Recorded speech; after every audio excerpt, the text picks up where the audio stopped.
Good evening, my name is Daniel, and I will be disputing the claim that lowering the drinking age from 21 to 18 will bring a negative effect to our society.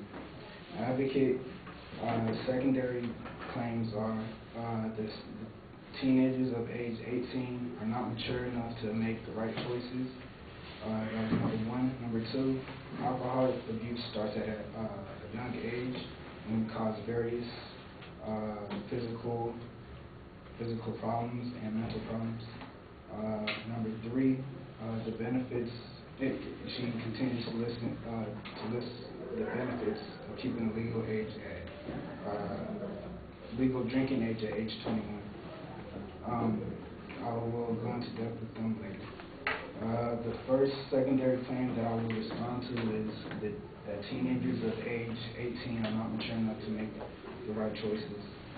This claim is subjective because the United States has deemed teenagers of age 18 mature enough to make right choices through various laws that have age restraints. Choices such as voting, marriage, enlisting in the military, purchasing tobacco, and at the age of 18 you're liable to suffer the consequences as a legal adult, meaning instead of going to juvenile hall for being in prison, you go to an actual federal prison. If teens are mature enough to make these decisions that impact their life at this large of a scale, such as voting for the next president of the United States, or choosing a spouse, which is referred to as a lifetime decision, or enlisting into the military, or purchasing tobacco, which is widely known as detrimental to one's health, then they are mature enough to decide whether or not to drink. The secondary claim was that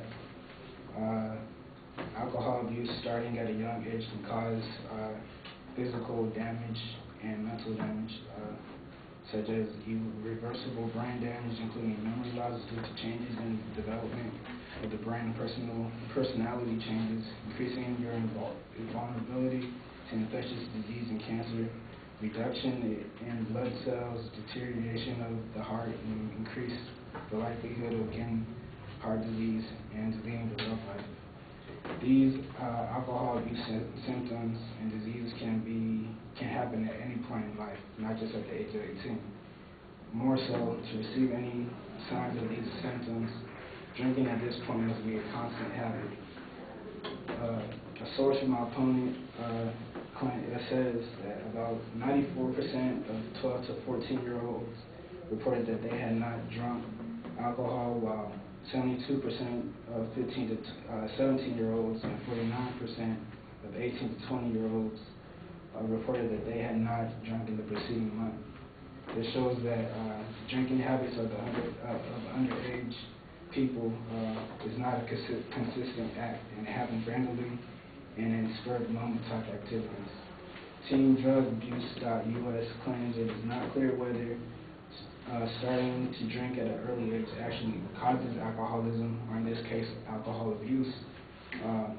Environmental factors may also be involved, especially alcoholic families where children may start drinking earlier because easier access to alcohol in the home, family acceptance of drinking, and lack of parental monitoring. This proves that there are greater factors that contribute to the cause of alcohol abuse, and not just the consumption of alcohol at an early age. Her last secondary claim was that she listed the benefits of the legal drinking age at 21. She said alcohol kills more young people than any other illegal substance combined. Teenagers begin to consume alcohol before the age of 21 are 5 times more likely to be dependent on alcohol or having a substance abuse problem in the future. And teens under the age of 21 are not able to consume alcohol in clubs or even buy it at liquor stores, which makes it harder for them to drink in public and therefore avoid many problems that she has listed. My response to this is that all of the claims that were rejected were if the young adult had already consumed alcohol.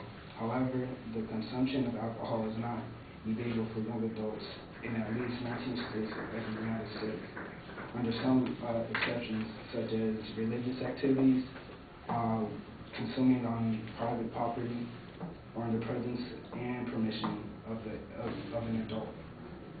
So, rather, it's not the possession and purchase of alcohol that, or rather, it is the possession and purchase of alcohol that is prohibited to people under 21.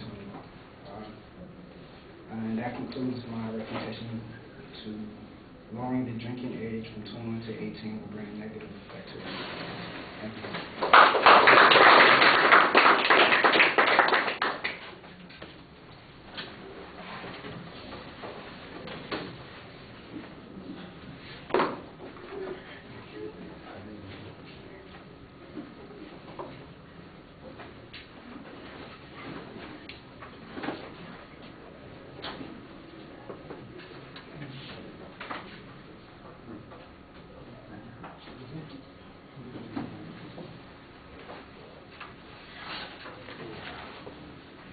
All right, the main points labeled, the secondary claims are structured. They're pretty easy to follow. On each of the points, you do a pretty good job summarizing what the advocate's argument was, but those summaries sometimes take up a lot of time, and I don't always get a confrontation with some of those points. On the first point, for instance, about the issue of maturity, we don't really get much explanation about what the advocate's argument about maturity was. We've got your argument about it being subjective, and I think you give us some good value criteria on which we should judge it. But I can't really contrast it to the claim that the advocate was presenting, because that was the one spot where we didn't get a summary of the evidence. On the second point, we did get a summary of the evidence, and you make a couple of counterclaims. Your primary counterclaim is that it's not unique, that this could occur if people drink at any age, but you don't have any evidence on that particular point, and I think that's a little bit problematic. The one thing that I think that you had a good piece of information on that point was your quote that talked about the causality may be related to other things like alcoholism in the family. And I think that that's maybe a good way to go in responding on that point. On the third point, you do the same sort of thing. There's a lot of summary information. I'm not sure what you get in analyzing some of the arguments. You give us this information about the states that have different kinds of restrictions. It's not an absolute prohibition. My guess is the inference that you're trying to draw here is that apparently consumption is acceptable in those states. It's just not the purchase or possession of it that's problematic, and that would maybe contradict some of the earlier claims. I don't know what you get with the analysis that you've given on that particular point, so you need to make a declarative statement a lot more clearly on that third point. All right, thank you.